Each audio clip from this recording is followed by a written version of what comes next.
कितना बार बुलाना है मालिक, बता दीजिए, नहीं तो जल जाएगा तो हम ही को पटक पटक के धोइएगा। अस्थिर से रहो ना, हम है ना यहीं पे। तो हर बार तो यहीं पे रहते हैं, फिर भी तो कांड हो ही जाता है।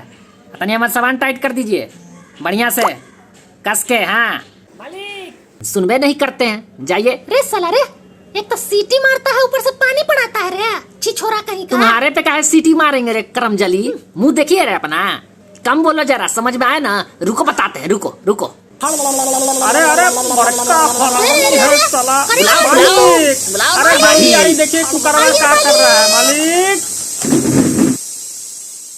जा, आवाज काहे नहीं दिया रे? ताब का हम फट जाए आवाज देते देते, कान में चोंगा लगा के बैठ जाते हैं, तो कहाँ से सुनाई देगा। हम हल्दी डालते हैं दाल को पीला करने के लिए, और तुम साला फेंक के अपना देह पे पोत लेता है रे।